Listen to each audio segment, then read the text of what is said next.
안녕하세요. 여배우의 책방의 달세뇨입니다. 오늘 달세뇨가 읽어드릴 책은 아서 코난 도일의 56개의 셜록 홈즈 단편 시리즈 중 하나인 장기 입원 환자입니다. 장기 입원 환자는 셜록 홈즈의 회상록에 수록된 단편으로 1893년 8월 스트랜드 매거진에 처음 연재되었습니다. 그럼 달세뇨가 읽어드리는 장기 입원 환자 시작하겠습니다.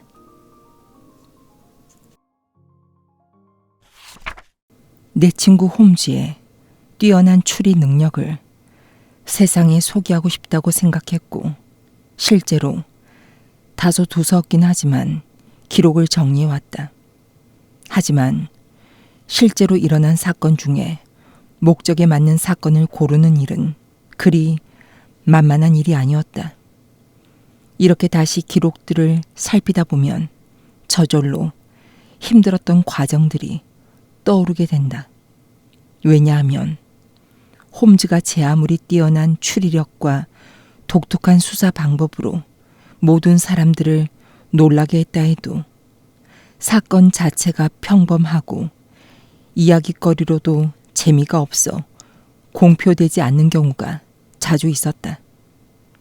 반대로 아주 희한하고 사람들이 상상조차 할 수 없는 사건에 착수했지만 홈즈가 해결을 위해 한 역할이 전기 작가인 내 기대에 미치지 못하는 경우도 많았다. 진홍색 연구라는 제목으로 기록한 사건과 그 뒤 발표한 글로리아 스코토의 실종에 관한 이야기는 그야말로 전기 작가를 영원한 고민에 빠지게 하는 좋은 예시가 될 것이다. 지금 소개하려고 하는 사건도 홈즈의 활약이 그다지 크진 않았지만 사건 자체가 너무나 기묘하고 재밌는 요소를 내포하고 있어 꼭 소개하고 싶다는 생각이 들었다. 사건의 기록 일부를 잃어버려 이 사건이 정확하게 언제였는지는 분명하지 않다. 하지만 내가 홈즈와 베이커가에서 함께 생활하게 된 지 1년 정도 됐을 때라는 건 확실하다. 10월에 비바람이 불던 어느 날이었다. 우린 하루 종일 집안에 틀어박혀 있었다. 난 몸 상태가 좋지 않아 가을의 거친 바람 속에 나서기가 싫었고, 홈즈는 어려운 화학 실험에 몰두하고 있었다. 하지만 밤이 되자 실험이 채 끝나기도 전에 시험관 하나가 깨져버렸다. 홈즈는 짜증스럽게 소리를 지르며 어두운 얼굴로 의자에서 일어났다. 하루 종일 작업한 실험을 망쳐버렸어, 왓슨. 라고 말하면서 성큼성큼 창으로 다가갔다. 어라, 별이 보이고 바람도 잦아졌군. 어떤가? 잠시 바람이라도 세지 않겠나? 좁은 거실이 답답했던 나는 기꺼이 찬성했다. 그리고 3시간 정도 플리트가에서 스트랜드가까지 어슬렁거리며 복잡한 거리를 오가는 수많은 사람들의 모습을 바라봤다. 그야말로 인생의 만화경이라 할 만한 광경이었다. 홈즈는 그 와중에도 사소한 것에 대한 관찰력과 예리한 추리력을 느끼게 해주는 독특한 말투로 날 즐겁게 해주었다. 베이커가에서 돌아온 건 오후 10시를 조금 지나서였다. 집 앞에 사륜 마차가 서 있었다. 의사의 마차군. 일반 개업 의사 같군. 개업한 지 얼마 안 됐는데 꽤 잘 되나 보군. 아마 뭔가 상담을 하러 온 것 같아. 때마침 잘 왔군. 홈즈의 추리 방법에 상당히 익숙해 있어 왜 그런 결론을 내렸는지 바로 이해할 수 있었다. 마차한 불빛 아래 바구니가 걸려 있었고 그 안에는 의료기기가 들여다보여 그 종류와 상태를 보고 바로 추측했을 것이다. 우리의 2층 방 창에서 불빛이 새 나오고 있으니 우리를 찾아온 게 거의 확실하다. 나와 같은 의사가 이런 시간에 대체 무슨 용건으로 찾아왔을까? 난 호기심에 차 홈즈의 뒤를 따라 방으로 들어갔다. 우리가 방에 들어가자 젓갈색 구렛나루에 창백하고 마른 얼굴의 남자가 난로 앞 의자에서 일어섰다. 나이는 많아야 30, 서너 살 정도일까. 하지만 상당히 수척한 얼굴에 낯빛도 어둡다. 틀림없이 생기를 잃을 정도로 일에만 매달려 정력을 다 소모해버리는 생활을 하고 있을 것이다. 행동은 예민한 사람이 흔히 그렇듯이 내성적이고 신경질적이었다. 일어서면서 벽난로 턱에 얹은 가늘고 흰 손은 의사보다 예술가에 더 어울려 보였다.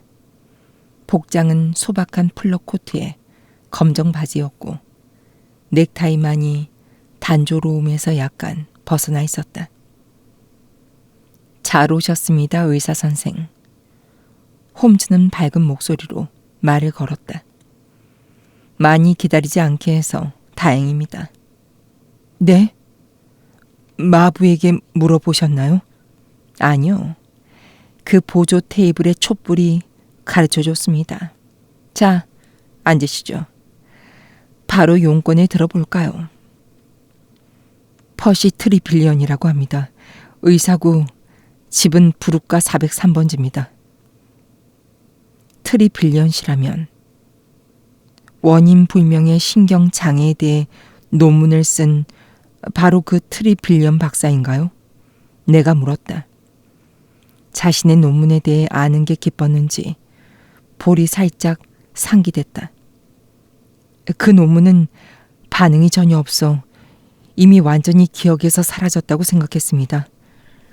출판사에서도 전혀 팔리지 않고 있다고 해서 실망하고 있었습니다. 그럼 당신도 혹시 의학 관계자십니까? 군의관이었는데 전역했습니다. 저는 줄곧 신경질환에 관심을 가지고 있었습니다. 향후로도 가능하다면 신경질환 전문의가 되려고 합니다.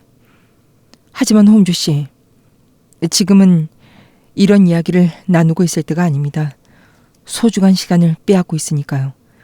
실은 부르카의 제 집에서 이상한 일들이 계속적으로 일어나고 있습니다.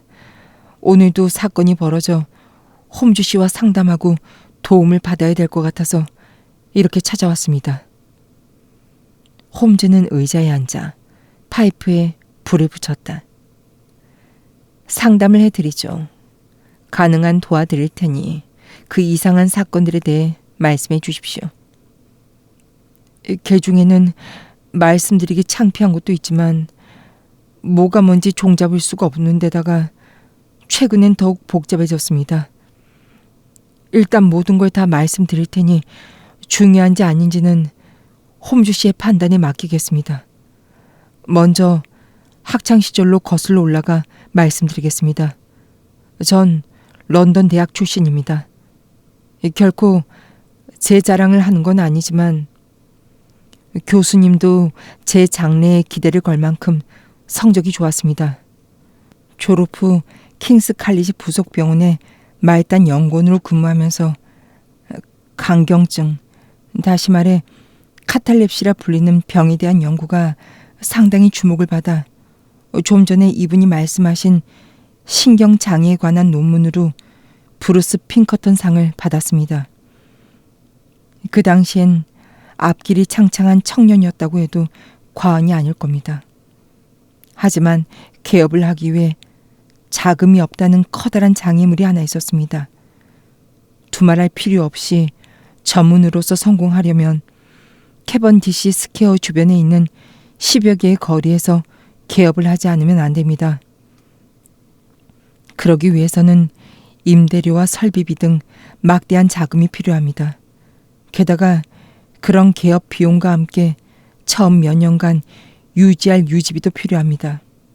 또한 그에 걸맞는 말과 마차도 준비해야 하죠. 제 형편으론 무리라는 걸 알고 있었습니다.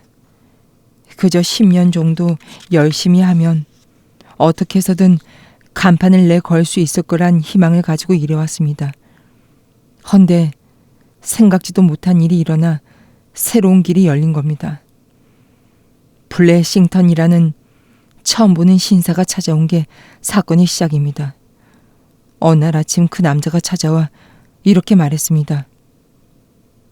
당신이 최근 우수한 논문으로 상을 받은 퍼시 트리빌런입니까? 전 고개를 끄덕였습니다. 과연 그렇다면 질문에 솔직히 답변해 주시오. 당신에게 큰 득이 될 테니. 당신에게는 성공을 위한 두뇌는 충분합니다. 그런데 임기응변은 뛰어난 편입니까? 갑작스럽고 어이가 없어 웃으며 말했습니다. 그럭저럭 괜찮은 편이라고 생각합니다. 나쁜 습관 같은 건 없나요? 혹시 술을 좋아한다던가? 참만해요. 됐습니다. 충분합니다. 그래도 확인은 해둬야겠기에. 헌데 그렇게 모든 걸 갖춘 분께서 왜 개업을 하지 않습니까?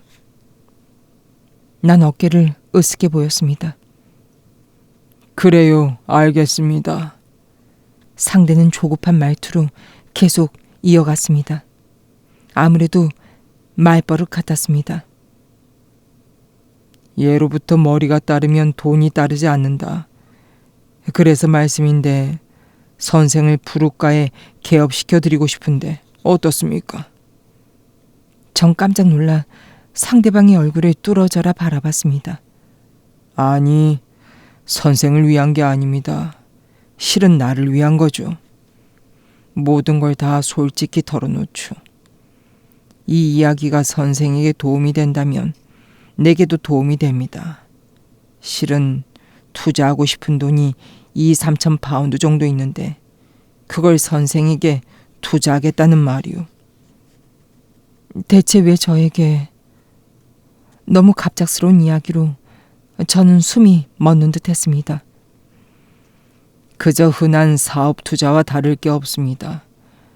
게다가 선생에게 투자하는 게 훨씬 안전하니까. 그러면 제가 어떻게 하면 되죠? 이제부터 말하는 대로 하면 됩니다. 내가 건물을 임대해 개업에 필요한 설비를 준비하고 고용인들의 월급을 주고 병원 경영의 모든 것을 맡아서 합니다. 당신은 그저 진찰실에서 환자를 진찰하기만 하면 됩니다. 선생이 필요한 자금은 전부 내가 줄 겁니다. 단 병원 수입의 4분의 3은 내가 받고 당신 몫으로 4분의 1을 드리겠소. 홈즈 씨, 이게 블래싱턴이란 남자가 제안한 것입니다. 자세한 이야기는 생략하기로 하고 어쨌거나 조건을 수락하고 수태고지 축일에 전 병원 건물로 이사를 했습니다. 그리고 저는 블래싱턴의 제안을 대부분 받아들이고 병원을 개업했습니다. 블래싱턴도 입원 환자로서 함께 살게 됐습니다. 심장이 좋지 않아서 어차피 병원에 자주 가야 한다고 했습니다. 그는 2층에 가장 좋은 방 2개를 거실과 침실로 썼습니다. 헌데 그는 꽤 이상한 사람이었습니다. 사람들과 접촉하는 걸 아주 싫어했고 외출도 거의 하지 않았습니다. 생활도 불규칙했습니다. 하지만 단 한 가지 놀랄 만큼 규칙적인 것이 있었습니다. 매일 밤 정해진 시간에 맞춰 진찰실로 내려와 장부를 조사하는 겁니다. 그리고 그날의 수입에서 1기니당 5실링 3펜스를 뺀 나머지 돈을 전부 자신의 방으로 가져가 금고에 넣는 것입니다. 이건 자신 있게 말씀드리지만 그 사람은 자신의 투자가 실패라고 생각한 적은 한 번도 없을 겁니다. 병원은 처음부터 잘 됐습니다. 개업하자마자 돈이 되는 환자가 왔고 대학병원에 있을 때 얻은 평판 덕분에 제 명성이 자자해졌고 최근 1, 2년 동안 블래싱턴은 큰 돈을 벌어들였습니다. 홈즈 씨, 여기까지가 저의 간단한 경력과 블래싱턴과의 관계에 대한 이야기입니다. 그리고 이제부터 오늘 밤 여기에 오게 된 경위에 대해 말씀드리겠습니다. 몇 주 전의 일이었습니다. 블래싱턴이 아주 당황스러운 모습으로 제 방으로 찾아왔습니다. 웨스트엔드 강도 사건으로 매우 흥분하고 있었습니다. 당장 창문과 문에 더 튼튼한 자물쇠를 달지 않으면 두 다리 쭉 뻗고 잠을 잘 수 없다고 하는 겁니다. 그리고 일주일 동안 그 사람은 불안해하면서 줄곧 창밖만 바라보고 있었습니다. 매일 저녁 식사 전에 하던 가벼운 산책도 완전히 끊어버렸습니다. 아무래도 무언가에 혹은 누군가를 상당히 두려워하는 것 같았습니다. 하지만 제가 무슨 일인지 물으면 매우 언짢아해서 아무것도 해줄 수가 없었습니다. 다행히 시간이 갈수록 점점 안정을 찾는 듯 보였습니다. 또한 이전처럼 저녁 식사 전에 산책도 다시 시작했습니다. 헌데 또 새로운 사건이 터져 그 사람은 불쌍할 정도로 기운을 차리지 못했습니다. 지금도 여전히 그런 상태입니다. 사건의 내용은 이렇습니다. 전 이틀 전 한 통의 편지를 받았습니다. 보낸 사람도 날짜도 없이 이런 내용이었습니다. 현재 영국에 살고 있는 러시아의 귀족이 꼭 한번 닥터 퍼시 트리빌리언에게 진찰을 받고 싶어 합니다. 실은 몇 년 전부터 카탈렙시 발작을 일으키고 있고 닥터 퍼시 트리빌리께서 그 방면에 권위가 있다는 명성을 들었습니다. 내일 밤 6시 50분경 찾아뵙겠으니 폐가 되지 않는다면 댁에 계시길 부탁드립니다. 전 이 편지에 강한 흥미를 느꼈습니다. 카탈렙시를 연구하는 데 있어 가장 힘든 건 희귀병으로 환자가 적다는 겁니다. 그러니 환자가 있다면 꼭 만나야 했습니다. 그래서 다음날 저녁 저는 진료실에서 목이 빠져라 기다렸습니다. 약속된 시간이 되자 급사 소년의 안내를 받으며 그 환자가 나타났습니다. 지긋한 나이에 마르고 조용한 평범한 노인이었습니다. 러시아 귀족이란 느낌은 별로 들지 않았습니다. 오히려 함께 온 청년이 훨씬 인상적이었습니다. 늘씬한 키에 검게 그을린 늠름하고 잘생긴 얼굴이었습니다. 게다가 헤라클레스처럼 건장한 체격의 소유자였습니다.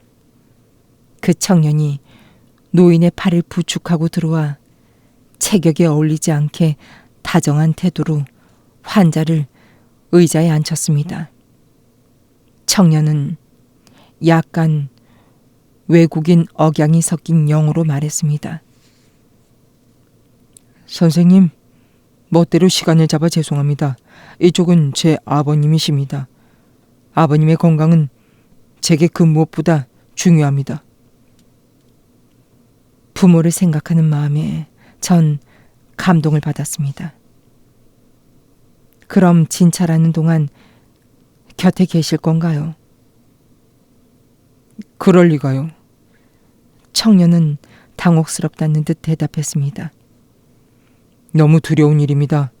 아버지가 발작을 일으키는 모습을 보는 건 너무 힘듭니다. 괜찮으시다면 아버님이 진료를 받는 동안 전 대기실에서 기다리겠습니다. 물론 저는 동의하고 청년을 내보냈습니다. 바로 환자에게 증상을 묻고 자세히 메모를 했습니다. 환자가 답변을 하는 걸로 봐서는 머리가 둔하게 느껴졌지만 그건 아무래도 영어를 잘 못하기 때문일 겁니다. 헌데 질문을 하면서 메모를 하는 사이 갑자기 대답이 끊겨버렸습니다. 전 무슨 일인가 고개를 들어보고 깜짝 놀랐습니다. 노인은 의자 위에서 막대기처럼 경직된 채 무표정한 얼굴로 저를 뚫어져라 바라보고 있었습니다. 바로 카탈렙시 특유의 발작을 일으킨 겁니다. 처음엔 환자를 동정하고 그 다음엔 놀랐지만 결국 의사로서의 만족감으로 바뀌었습니다.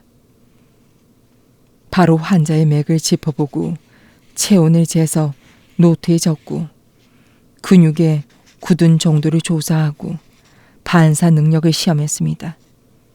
이 모든 게 제가 지금까지 본 카탈렙시 환자의 사례들과 똑같았습니다.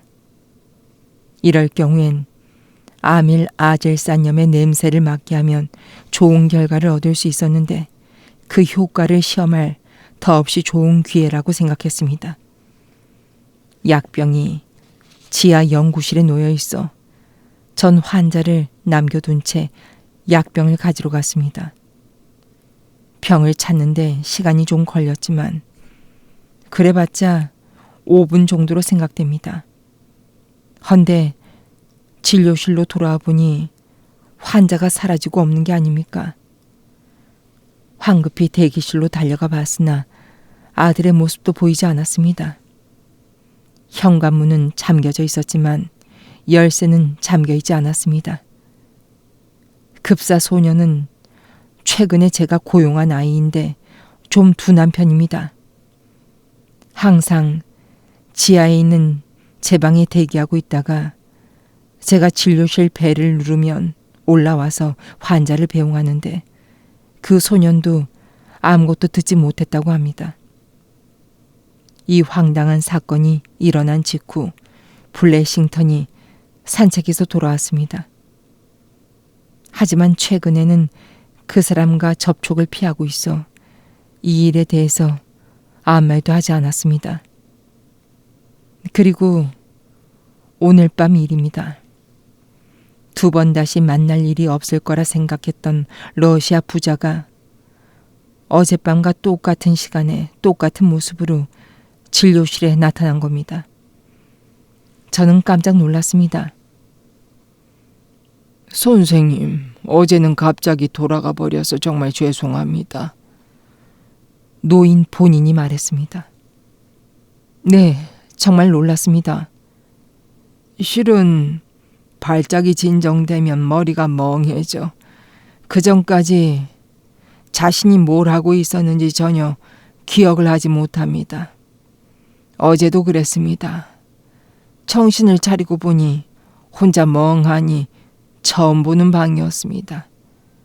그래서 선생님이 돌아오시기 전에 비틀비틀 밖으로 나가버린 겁니다. 그때 아들이 끼어들었습니다. 저도 아버님이 대기실 앞을 지나가는 걸 보고 진료가 끝난 걸로 착각했습니다. 집으로 가서야 어떻게 된 일인지 알게 됐습니다. 저는 그저 놀랐을 뿐이니 상관없습니다. 전 이렇게 말하고 웃었습니다. 그럼 오늘도 대기실에서 기다려 주시죠. 어제 중단한 진찰을 계속하겠습니다. 그리고 30분 정도 노인과 증상에 대해 이야기를 나누고 처방전을 써줬고 아들이 노인의 팔을 부축하고 돌아가는 걸 배웅해 줬습니다. 그리고 잠시 후 산책에서 돌아온 블래싱턴이 2층으로 올라갔습니다. 헌데 다시 아래층으로 내려오는 발자국 소리가 들리더니 정신 나간 사람처럼 진료실로 달려와 큰 소리로 외쳤습니다. 내 방에 들어간 게 누구야? 아무도 들어가지 않았어요. 거짓말, 올라와봐. 극심한 공포로 넋이 나간 듯해서 그의 그 난폭한 말투도 그냥 넘어가기로 했습니다. 함께 2층으로 올라가니 블래싱턴은 양탄자에 흐릿하게 남은 발자국을 가리켰습니다. 이 발자국이 내 것이란 말이오. 분명히 그의 발자국보다 훨씬 컸습니다. 게다가 아무리 봐도 지금 막 찍힌 자국이었습니다. 아시다시피 오늘 오후에는 비가 많이 와서 환자라고는 그 러시아 부자뿐이었습니다. 그렇다면 제가 부친을 진찰하는 동안 대기실에 있던 아들이 위로 올라갔다고밖에 생각할 수 없었습니다. 이유는 모르겠지만 이번 환자의 방에 무단 침입했다는 게 됩니다. 뭔가 도둑 맞은 것도 없고 어지럽혀지지도 않았지만 발자국이 남아있다는 건 역시 누군가 방에 들어갔다는 명백한 증거입니다. 이런 일이 일어나면 누구나 마음이 편치 않겠지만 블래싱턴은 필요 이상으로 흥분을 했습니다. 팔걸이 의자에 앉아 울기 시작했고 뭘 물어봐도 알아들을 수 없는 소리만 하는 겁니다. 실은 여기에 찾아오게 된 것도 그 사람이 말을 꺼내서입니다. 전 그 사람처럼 그리 큰 일이라고 여기지 않지만 침입한 흔적도 있고 해서 말을 듣기로 한 겁니다. 지금 제 마차로 함께 가주시지 않겠습니까?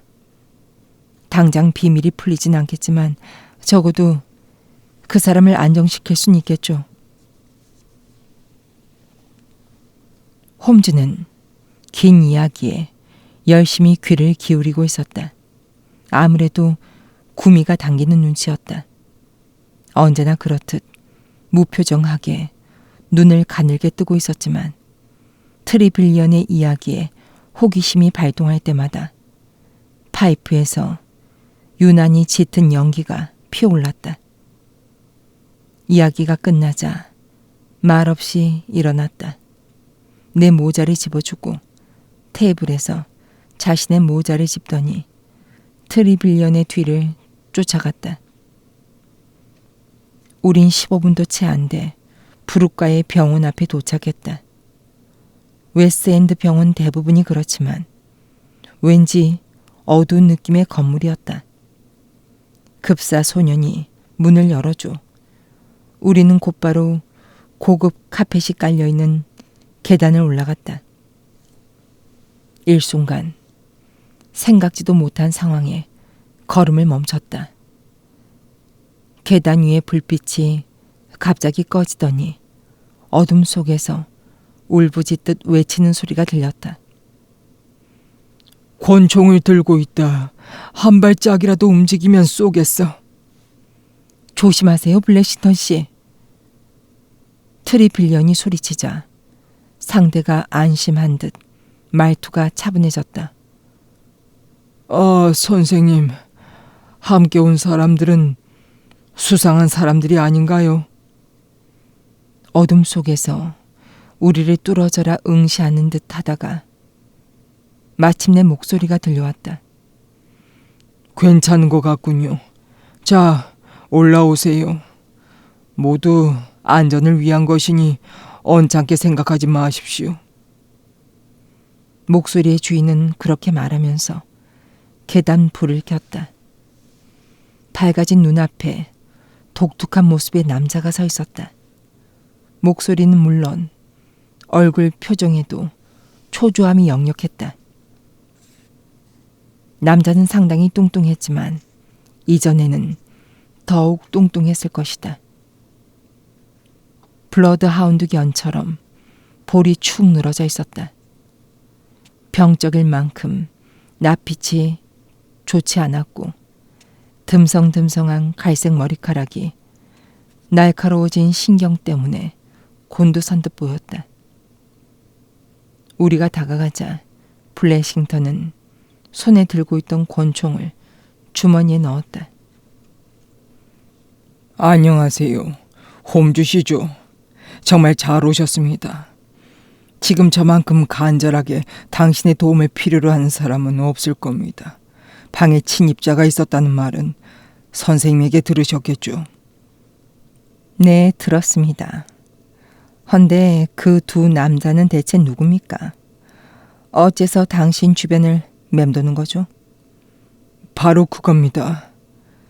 입원 환자는 안절부절 못하며 대답했다. 전혀 모르겠습니다. 제가 알 턱이 없지 않습니까? 아는 사람이 아니란 말씀인가요? 일단 안으로 들어오시죠. 우리가 들어간 침실은 넓고 안락해 보였다. 블래싱턴이 침대 옆에 놓여있는 크고 검은 금고를 가리켰다. 저걸 봐주세요, 홈주씨. 저는 결코 부자가 아닙니다. 이 투자건으로 트리빌리언 선생님이 잘 아는 바와 같이 난생 처음 투자를 한 겁니다. 전 은행을 믿지 않습니다. 절대 믿을 수 없습니다. 그래서 전 얼마 안 되는 전 재산을 금고에 넣어두었습니다. 무슨 말인지 이해 가시죠?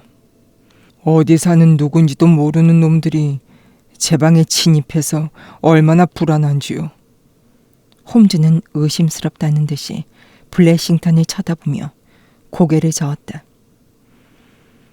저를 속일 생각이라면 아무런 도움도 드릴 수 없습니다. 하지만 전 다 말씀드렸는데요. 홈즈는 더 이상 말하기 싫다는 듯 등을 돌려 의사에게 말했다. 안녕히 주무십시오, 닥터 트리빌리언. 그럼 도와줄 수 없다는 건가요? 블래시턴의 목소리가 상기됐다. 한마디 충고해드리죠. 그저 사실을 말씀해 달라는 것뿐입니다. 1분 후 우리는 거리로 나와 하숙집으로 돌아갔다. 옥스퍼드가를 가로질러 할리가를 반쯤 지났을 때 홈즈가 입을 열었다. 쓸데없는 일에 끌어들여 미안하네, 왓슨. 실제론 재밌는 사건인데 말이야. 난 뭐가 뭔지 전혀 모르겠네. 난 솔직하게 말했다. 생각해보게. 무슨 이유인지 모르지만 블래싱턴을 노리는 사람이 2사람 있다는 건 분명한 사실이네. 더 있을지도 모르지만 일단 2명은 틀림없네. 첫째 날도 둘째 날도 한 명이 의사를 붙잡고 있는 동안 젊은 친구가 블래싱턴의 방에 들어갔지. 하지만 카탈렙시 증상은 꾀병일세, 왓슨. 전문가인 트리빌리언 앞에서 말하기 곤란했지만 그 병을 흉내내는 건 간단하지. 나도 해본 적이 있네. 우연히 블래싱턴은 2번 다 외출을 했네. 진찰을 받기엔 좀 어정쩡한 저녁 6시 이후를 선택한 건 대기실에 다른 환자가 없을 거라고 생각했기 때문이지. 헌데 우습게도 그 시간이 블래싱턴의 산책 시간이었네.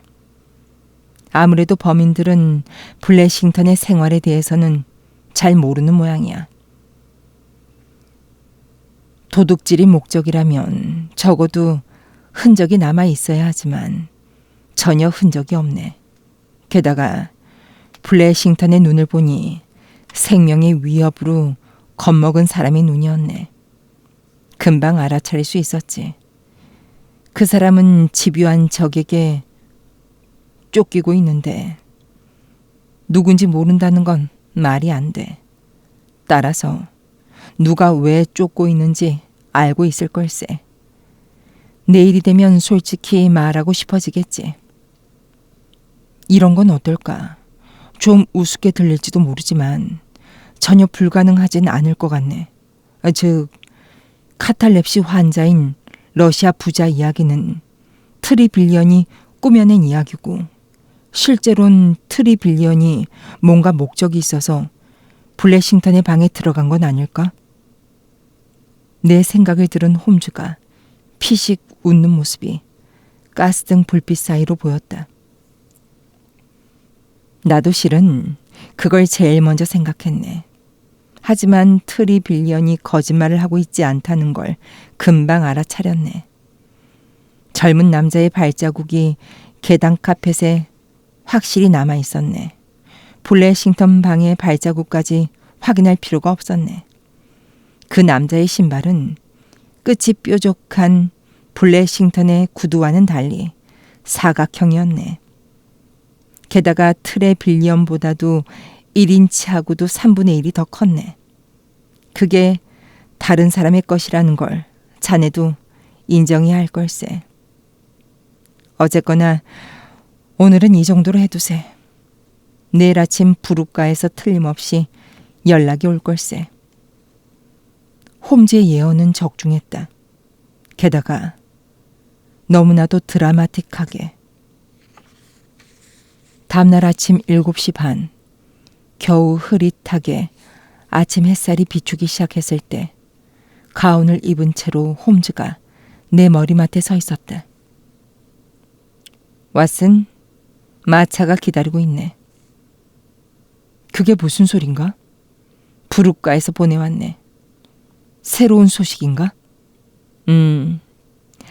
안 좋은 소식 같은데 확실하지 않아. 이렇게 말하면서 홈즈는 창문 블라인드를 올렸다. 이걸 보게. 수첩을 찢은 종이에 연필로 갈겨 썼네. 부탁드립니다. 바로 와주십시오. PT. 트레빌리언이 힘겹게 쓴 거네. 긴급 사태야. 자, 서두르세. 우리는 10분 만에 병원에 도착했다. 곧바로 겁에 질린 표정의 트레빌리언이 달려나왔다. 홈즈 씨, 큰일 났습니다. 의사는 양손을 관자놀이에 대고 소리쳤다. 대체 무슨 일이죠? 블래싱턴이 자살했습니다. 홈즈는 휘파람을 불었다. 한밤중에 목을 맸습니다. 우리는 트레빌리언의 뒤를 따라 대기실로 들어갔다. 뭐가 뭔지 전혀 모르겠습니다. 트레빌리언의 커다란 목소리가 울려 퍼졌다. 이미 2층에 경찰들이 와 있습니다. 발견한 건 언제죠? 매일 아침 하녀가 그에게 차를 가져다 주는데 오늘 아침 7시쯤 하녀가 들어가 보니 방 한가운데서 목을 맸습니다. 무거운 램프가 걸려있는 고리에 로프를 걸고 어제 보신 그 금고 위에서 뛰어내렸습니다. 홈즈는 한동안 생각에 잠겼다가 말을 꺼냈다. 가능하다면 2층을 보여주십시오. 홈즈와 내가 앞장서고 트레빌리언이 뒤이어 계단을 올랐다. 침실에 발을 내딛는 순간 참혹한 광경이 눈에 들어왔다. 축 늘어진 블래싱턴이 갈고리에 걸려 있었고 포동포동한 몸집이 더욱 괴기스럽게 느껴져 도저히 사람이라고는 믿기지 않았다. 블래싱턴의 목은 털이 뽑힌 닭처럼 축 늘어져 얼굴과 몸이 흉측할 정도로 부어 있었다. 긴 잠옷을 입고 있었고 소매자락 밖으로 부은 복사뼈와 두 다리가 경직된 상태로 튀어나와 있었다. 옆에서 능력 있어 보이는 형사가 홀로 서서 수첩에 뭔가를 적고 있었다. 아, 홈즈 씨. 그는 막 들어서던 홈즈에게 말을 걸었다. 잘 오셨습니다. 안녕하신가, 라너 형사. 방해가 되지 않을까요? 사건의 정황에 대해 들었습니까? 네, 대략적으로요. 그래, 어떻게 생각합니까? 공포에 질려 머리가 이상해졌겠죠. 보시다시피 잠은 침대에서 잔 것 같습니다. 몸에 흔적이 남아있으니까요. 자살은 대부분 새벽 5시경이 가장 많은데 이 사람도 대략 그 정도 시간일 겁니다. 꽤 고민한 것 같습니다. 근육의 경직 상태로 봐서 대략 죽은 지 3시간 정도 된 것 같군요. 내가 말했다. 방에 다른 흔적은 있었습니까? 홈즈가 물었다. 세면대 위에 드라이버 하나와 나사 몇 개가 있었습니다. 그리고 밤중에 꽤 많은 담배를 피운 것 같습니다. 권령 꽁초 4개를 난로에서 발견했습니다. 관련 파이프는 있었나요? 아니요. 발견되지 않았습니다. 그럼 권령 케이스는? 그건 코트 주머니에 들어있었습니다. 홈즈는 케이스를 열고 하나 남은 권련의 냄새를 맡았다. 이건 하바나산이군. 하지만 이건 네덜란드 사람들이 동인도 제도의 식민지에서 수입한 조금 특수한 권련이야. 보통 보리지프로 포장돼 있고 다른 종류의 권련보다 길고 가늘죠. 홈즈는 4개의 꽁초를 집어들고 돋보기로 조사했다. 2개는 파이프를 끼워서 폈고 나머지 2개는 그냥 폈군. 그리고 2개는 끝을 자른 나이프가 날카롭지 않은 것 같고 나머지 2개는 그냥 이로 물어뜯고 피웠군. 이건 자살이 아니오, 라너 형사. 아주 치밀하게 계획된 피도 눈물도 없는 살인입니다. 설마 그렇지 않다는 건가요? 살인을 하는데 일부러 힘들게 천장에 매다는 놈이 어디 있겠습니까? 그걸 지금부터 조사하는 겁니다. 게다가 범인이 어떻게 집안에 들어왔을까요? 현관으로. 아침에 빗장이 채워져 있었는데요. 그럼 범인이 나간 뒤에 채웠겠군. 어떻게 알죠? 발자국이 분명하게 남아 있습니다. 잠깐. 지금 더 자세히 설명하죠. 홈즈는 문 앞에 가더니 열쇠 구멍을 꼼꼼히 조사했다. 그리고 방 안쪽에 꽂혀 있던 열쇠를 꺼내 조사했다. 그리고 침대, 카펫, 의자, 벽난로, 선반, 시체, 로프를 순서대로 조사했다. 드디어 조사가 끝나자 나와 형사 3명이 힘을 합쳐 시체를 내렸다. 정중히 침대에 누이고 시트를 덮었다. 이 밧줄은 뭐지? 이걸 잘라서 썼을 겁니다. 트레빌련이 침대 밑에서 로프 다발을 끄집어냈다.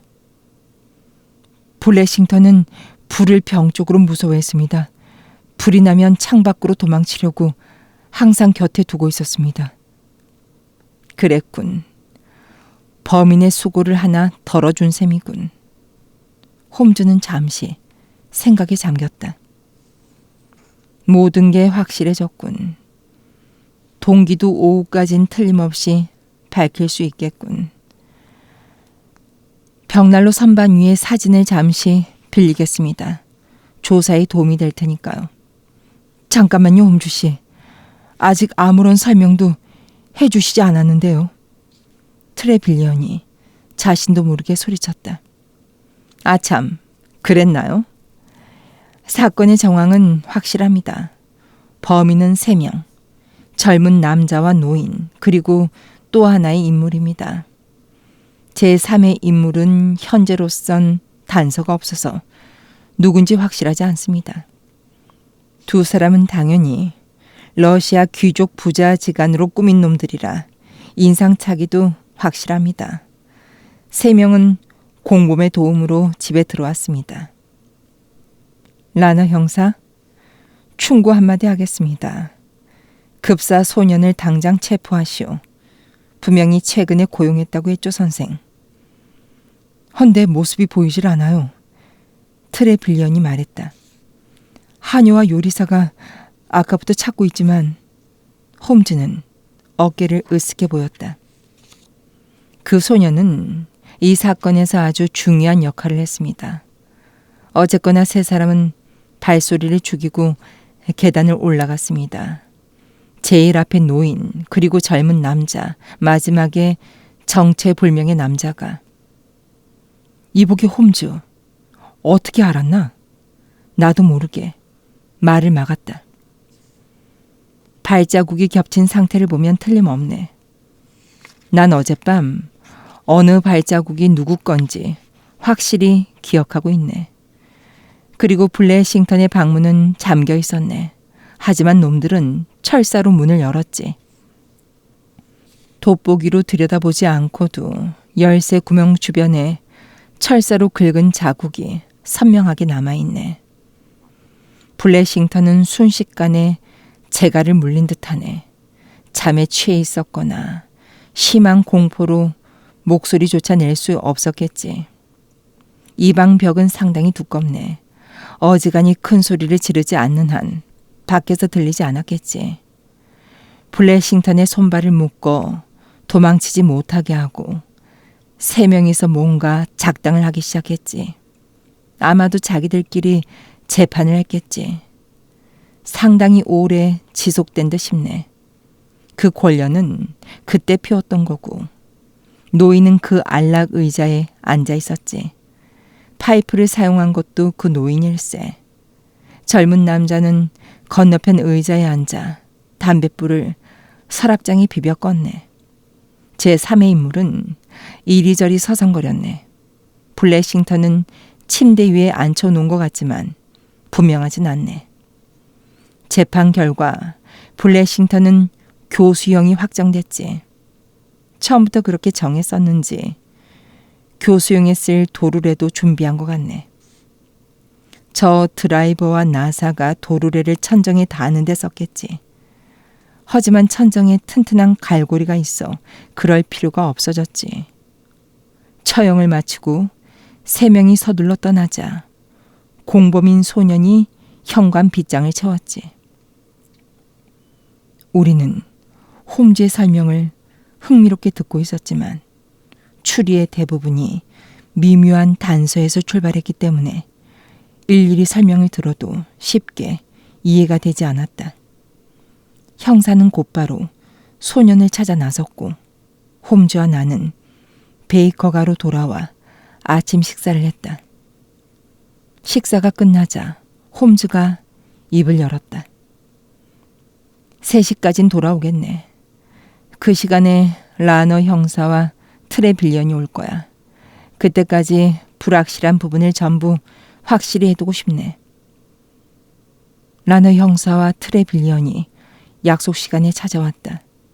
홈즈는 4시 50분이 다 돼서 모습을 나타냈다. 방에 들어올 때의 표정으로 일이 잘 풀렸다는 걸 알 수 있었다. 러너 형사, 새로운 소식은? 소년을 체포했습니다. 잘 됐군요. 저도 놈들을 잡았습니다. 잡았다고? 우리 세 사람이 동시에 소리쳤다.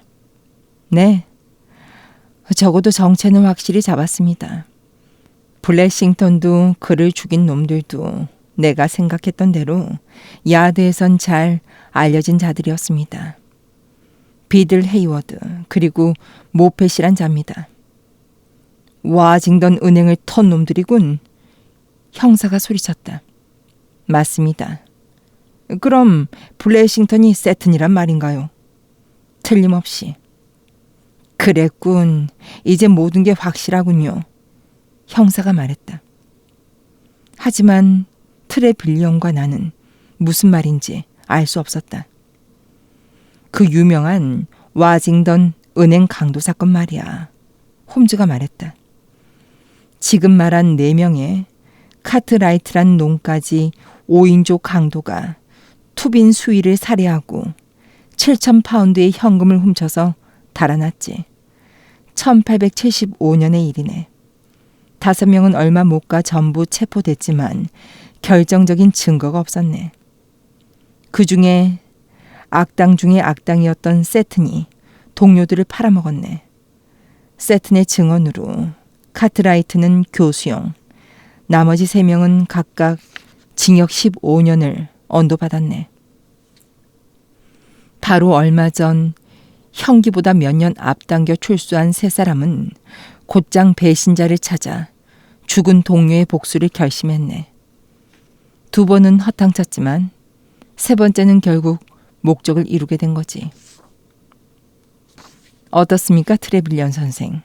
아직 궁금한 점이 남아 있습니까? 아니요. 덕분에 잘 알았습니다. 겁에 질려 제 방에 찾아왔을 때 이 3사람의 출소 소식을 신문에서 봤겠죠? 그래요. 웨스트엔드에서 강도가 어쩌고 저쩌고 하는 건 그저 구실에 불과했습니다. 하지만 왜 홈즈 씨에게 사실대로 말하지 않았을까요? 옛 동료들이 집념이 강하다는 걸 알고 있었으니 어느 누구에게도 자신의 정체를 밝히고 싶지 않았겠죠. 게다가 그런 부끄러운 비밀을 제 입으로 말하기 힘들었을 수도 있고요. 어때요, 형사님? 이런 추악한 자도 지금까지 영국의 법률에 보호하에 살아왔습니다. 물론 비겁한 자에겐 나름의 보상이 따르지만요. 반드시 복수로 이어진다는 걸 이번 사건이 잘 알려주고 있습니다. 부르카의 의사와 입원 환자를 둘러싼 기괴한 사건의 비밀은 이렇게 해결됐다.